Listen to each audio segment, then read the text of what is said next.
If all politics is local, then might impunity be too? In just 2.5 weeks, attempts on the lives of 4 local government officials were made.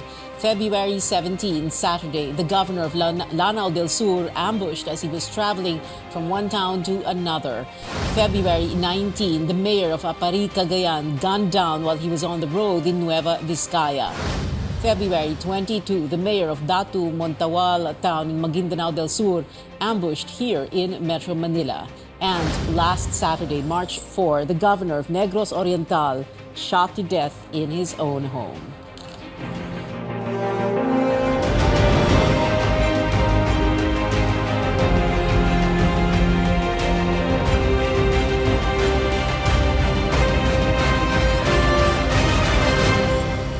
Good evening, I'm Pia Ontiveros. Welcome to your weekly political appointment fix, Politics as Usual. Our guests tonight, Lanao del Sur Congressman Zia Alonto Adyong, the brother of the governor of Lanao del Sur, Bombit Adyong. Kong Zia joins us here in the studio.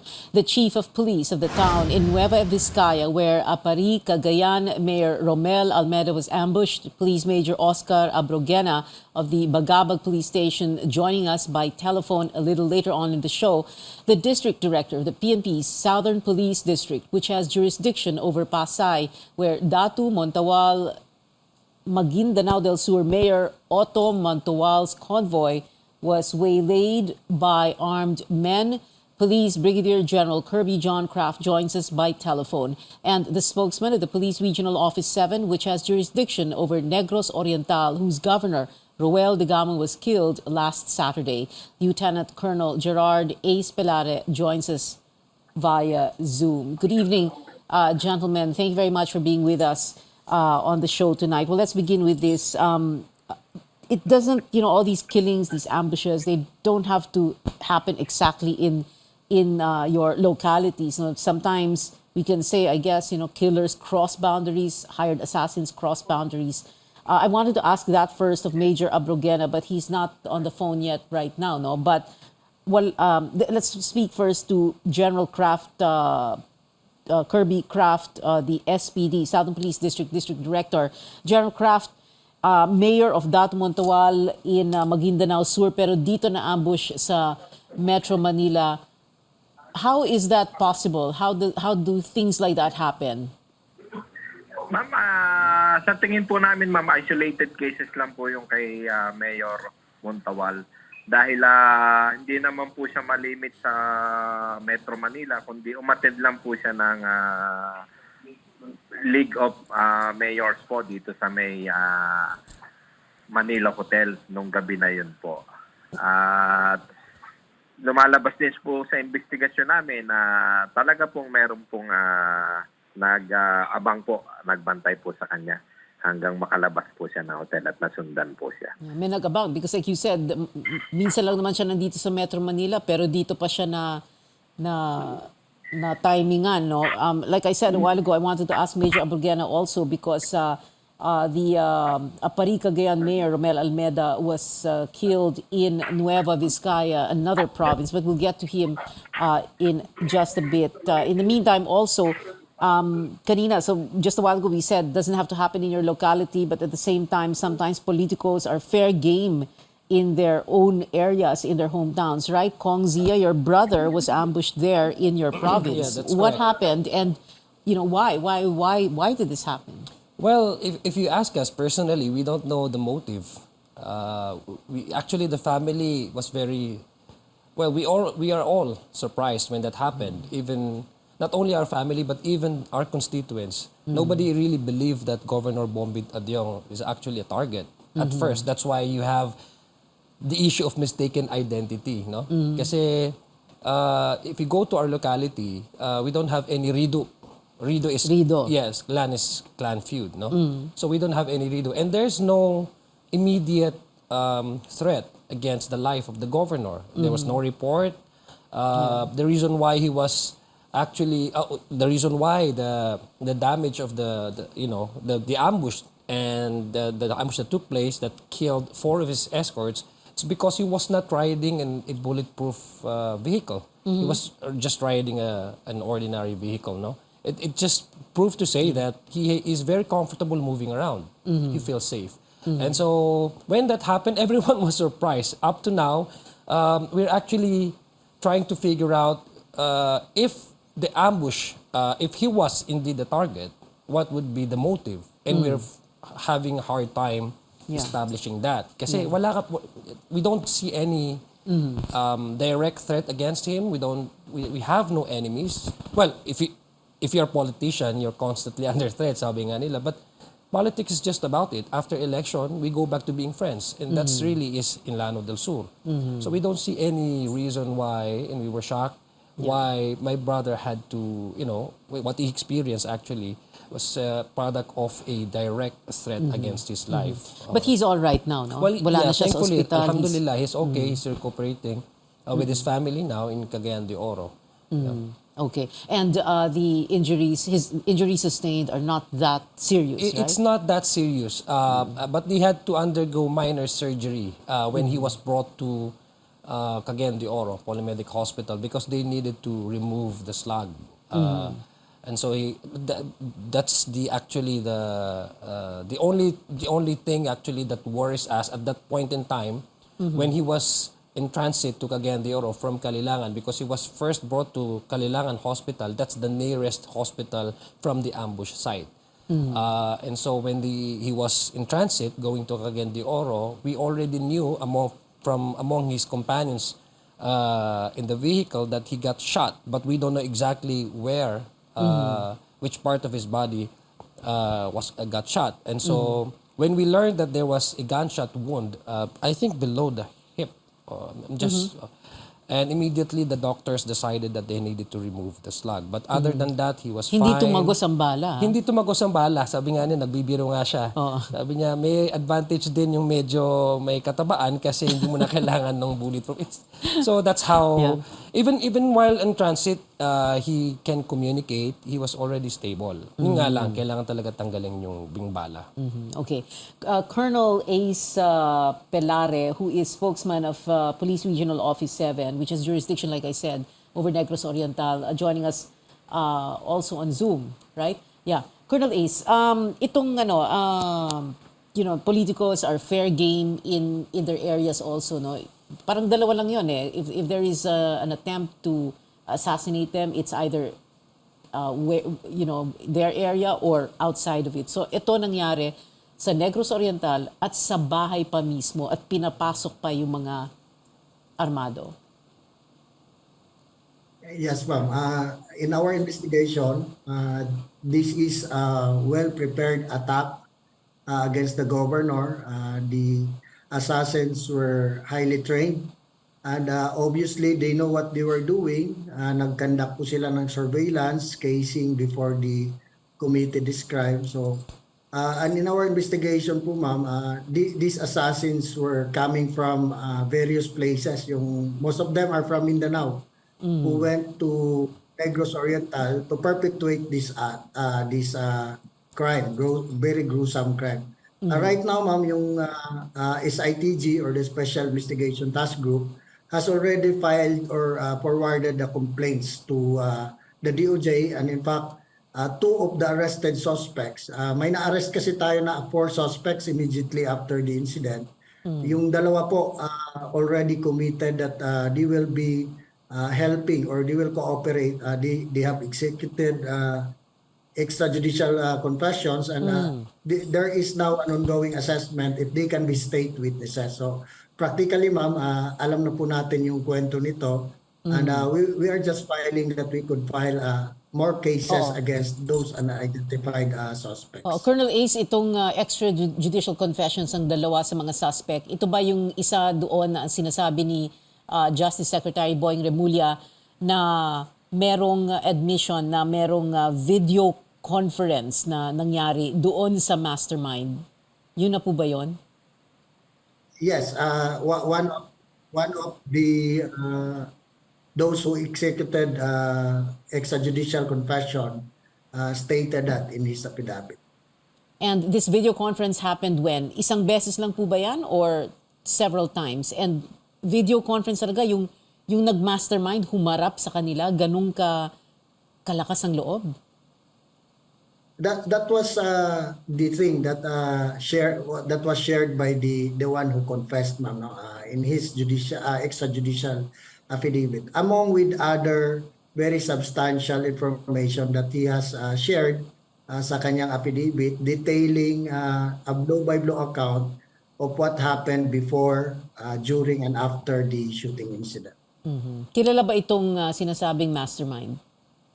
Kilala ba namin ito? Natin ito? He is identified po. Yes. Identified, but what I mean is he, kilalang tao ba siya?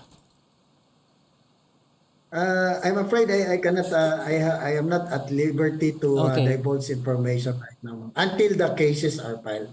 Okay, you're a very good lawyer. You're very careful about what you're saying, but it sounds like anyway. But also, I'm just curious. Yung video conference na yon, na-tape ba nila? Did they record it somehow? And is that recording part of the evidence? I have no definite information regarding that one, ma'am, if that was recorded. It was just stated in the affidavit that to that effect that the confessor was able to talk to the mastermind in a video conference. So hindi rin niya na video ng cellphone halimbawa habang naka-on cam sila, walang ganon. You don't know. That I cannot confirm that, ma'am. Okay, as a lawyer, Colonel Ace Pilare, what kind of evidence, mabigat na ebidensya ba yan or hindi? Dahil kung walang recording, mabigat pa rin ba na ebidensya yan o hindi? As far as we are concerned in the SITG, Special Investigation Task Group, yung extrajudicial confession, it is a very, very strong evidence. And we are now processing pieces of evidence that are scientific, meaning to say, yung forensics natin. So we are in the process of consolidating all results of examination that could bolster our case. My next question to you, Colonel Ace Pilare, about this killing of Governor Ruel Digamo of Negros Oriental. We'll get back to you in just a bit. We just need to take a very quick break.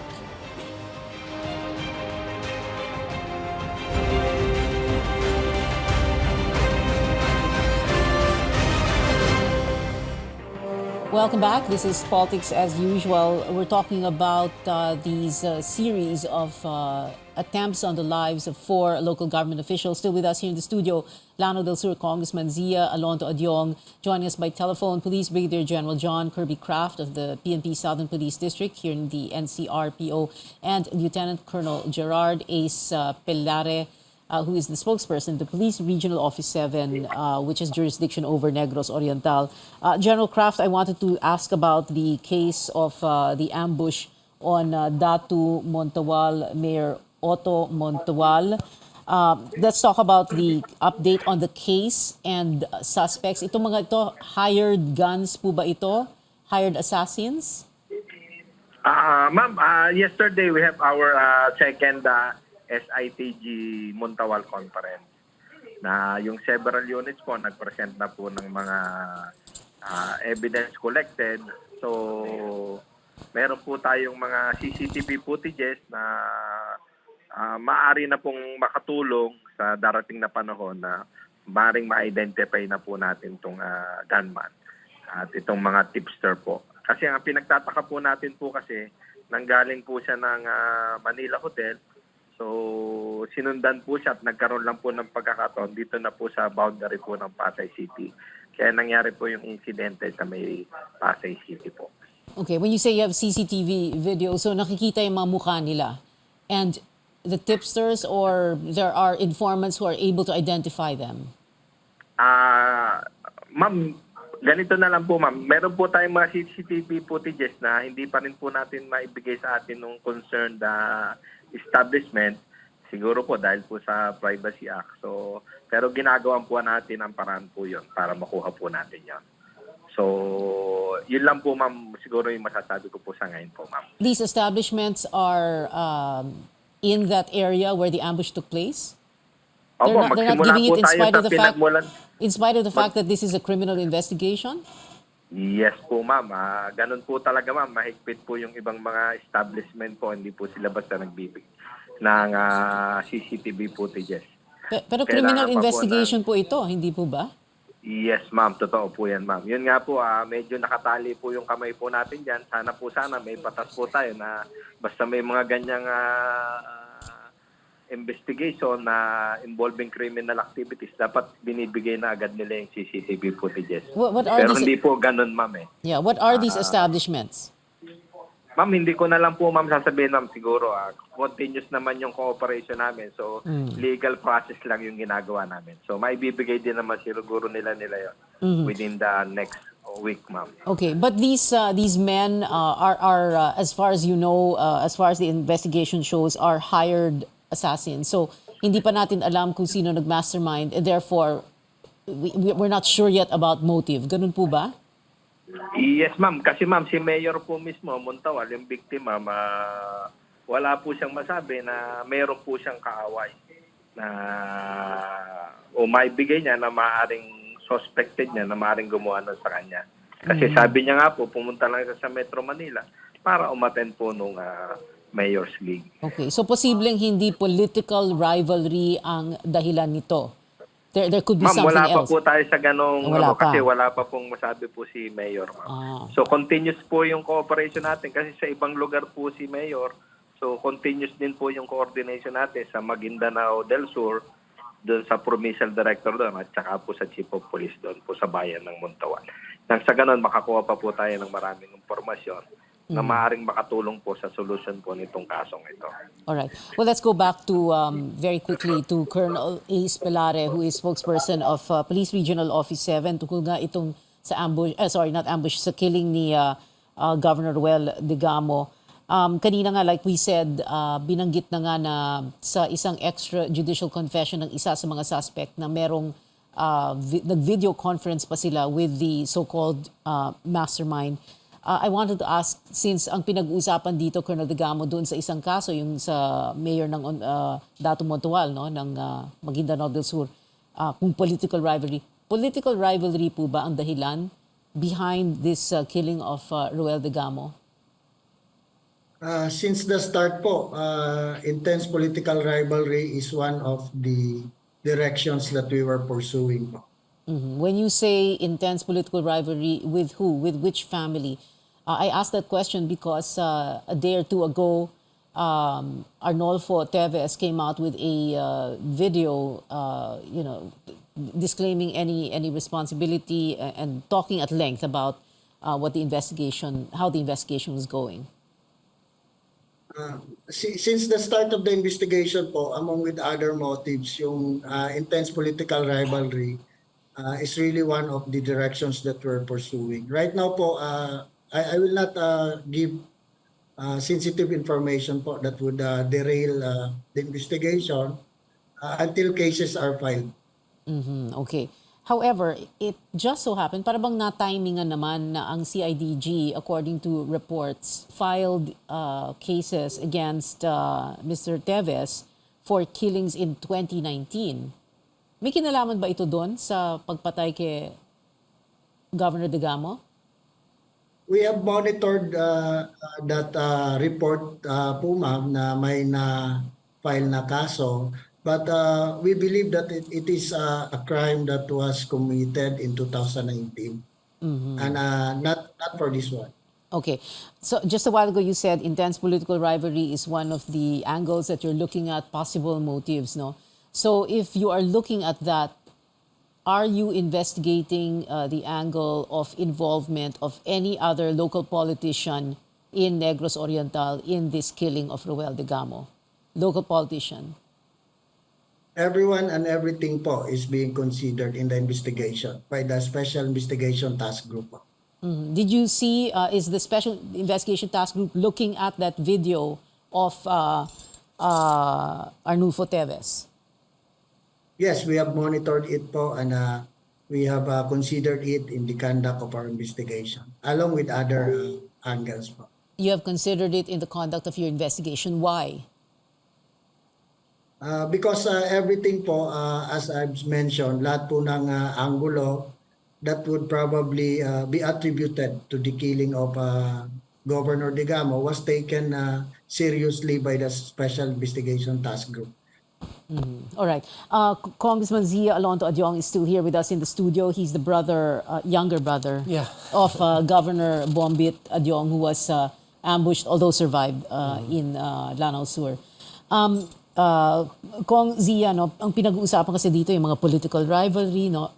And like Colonel Ace was saying, doon sa Negros Oriental, tinitingnan nila yon. Tinitingnan nila yung video ni, halimbawa, ni Arnulfo Teves. I wanted to ask Major Abrogena, no? Sayang, wala siya dito na para mapag-usapan yung pagpatay naman sa mayor ng Appari, Cagayan. In your brother's case, like you said earlier, parang wala namang political rivalry behind this killing. But there are, how should we say it, theories as to why there was that shooting that happened. Can you share that with us? Well, as long as the investigation is ongoing, because there's a hot pursuit pa doon sa mga suspects. Although we have already filed case against, we have already identified actually the gunmen, 3 of them, 4 Jandos. And may hot pursuit pa dyan sa area na yan. So as long as the investigation is progressing, we cannot discount any possible angles, no? Just like what Colonel said kanina. Yes. Everything should be laid on the table. That's how you can really pinpoint who will be the mastermind. Kasi in our case, we can't really establish kung bakit alin ang grupo, no? Sinong gumawa, sinong umorder. Other than the operation at the ambush site was actually near to the illegal plantation. I mean, it's marijuana, so it's supposed to be illegal. May plantation kasi dyan ng marijuana. And the area is forested eh. Okay. So it's a boundary we share with Bukidnon and North Cotabato. If you ride a chopper, if you have a chopper ride, and then gusto mo makita yung area, it will take you, I think, 10 minutes. No? Chopper ride. Ganun kalaki. Ganun kalaki. Ilang hektarya ba yun? Naku, ang laki nun, no? Sobrang laki nun, no? I'm not really sure how yung hectare. So that's, actually, that's where the ambush took place. Okay. So other than looking at the possibility of maybe it has a connection with the illegal marijuana trade in the area, we don't see anything that may link politics to the ambush, no? Okay. To the attempt on the life of Bob Bombit. But again, since the investigation is ongoing, we don't discount any possible Pero ano namang connection niya doon sa illegal marijuana plantation? Because, I mean, hinabol ba niya yan? Or nagkataon lang, dumaan lang siya? What was going on? The first kasi when there's a crime, no, that happens, the first thing that you need to collect is information, right? So you go directly to the community or the area where the crime happened. So you ask around people, no? So alam naman nila yan eh, kasi that's within the area of jurisdiction. Actually, it's part of the peace and security mechanism ng joint peace and security mechanism between the Moro Islamic Liberation Front and the government of the Philippines. So the first layer of sourcing out information are the residents within the area. So according to the MPO, Maging, this is in Maging, this is part in Maging, the ambush site. There was a day, I think in the morning before the ambush, because the ambush happened in the afternoon. In the morning, there was a raid that happened. Okay. So nag-raid sila doon sa marijuana plantation ng MPO Maging. I think the Municipal Police Office. Yeah, the Municipal Police Office. Or the police station. Okay. So according to the sources we gathered from the residents, they already knew that there was a chance that the MPO Maging might return to the area, I don't know, to conduct another raid again. Okay. So we don't know exactly if that's the usual procedure that the PNP is doing, that after the raid, they will return back to the raiding, to raid again in the same location. So yun ang natanggap natin, and that's why, according to the reports and to the investigation, that's why the gunmen were already positioned because they were expecting yung babalik ang police. Yes, possible babalik ang police. May police vehicle ba nakasama ni Bob Bombit? That's actually the question now, Pia, kasi yung lead car ng convoy na yon natamaan pero hindi doon yung concentration ng fire Teka, yung lead car, walang police escort. Walang police vehicle. Escort. May police vehicle escort. Yeah, may police escort. Tapos, there are actually 7 vehicles Okay. in the convoy. Pero yung maraming tama, yung kotse ni Yung Gov. kotse ni Gov at yung kotse where the 3 police escorts were riding, no, and they were all killed. Okay. Yung driver tsaka yung 3 police details ni Governor. One vehicle sila. One vehicle sila. So at yun ang pinuntiryan nila. Yun ang pinuntiryan niya. Okay, That's why okay. there's always the possibility that it might go bigger, no? It might go deeper into as the investigation progresses. All right. Last 2 minutes of the show, so I just need to get final words first from General Kirby Kraft, SPD. Sir? Yes, ma'am. Magandang gabi po ulit, ma'am. May final words po ba kayo? Would you like to add anything? Yes, ma'am.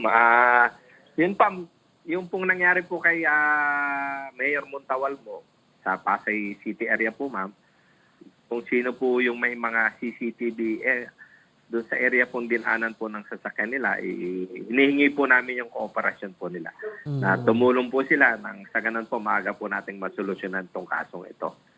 Sana makinig sila sa inyo. Thank you very much, General Yes, Kraft. ma'am. Yun lang po, ma'am. Okay. And Colonel Ace Pelare, spokesman ng Police Regional Office 7. Final words.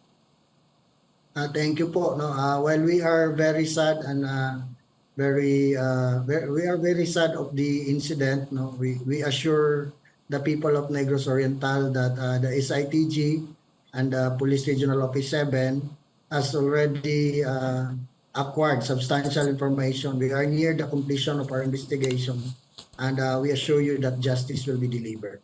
All right. Thank you very much, Colonel Ace Pelare. And Kong Zia, for your final words, my question kasi is, we always say this, all politics is local in this country. Is all impunity local also? Well, I guess so, no? Based on the current, in the span of 3 weeks, we've seen 4 cases of ambush and killings. So I guess, yun nga, isa sa mga you're talking about possible inquiry. Kasi I delivered the privileged speech. Kasi although our PNP is saying that it's isolated case, walang connection, but it's something that would worry us, no? 4 within 4 weeks. And I think dapat ang mangyari dito in our case, no, sa kay Mayor Montawal, because he's also from the area of BARM. So dapat I think mas ma-tighten pa natin yung cooperation, no, in terms of hindi lang kasi in our area, hindi lang dapat police, there's a nuance there. There's an ongoing implementation of the peace and security mechanism, which I believe should be revisited, and to make sure that it is strengthened insofar as protecting the area in the BARM. So, my answer is based on what would happen actually. It's really worrisome. Yeah, it's really it's worrisome. Very worrisome. Very worrisome. Yeah. Congressman Zia Alonto Adyong, and to my 2 other guests earlier on the show. Thank you very much, Kong Zia, for being here. We've been told before, don't talk politics at the dinner table or the family reunion or in Viber groups and risk warfare, digital or otherwise. But we can talk about it here at this table on this show, your weekly political appointment fix, politics as usual. I'm Pia Ontiveros. See you back here next Wednesday, 8 p.m.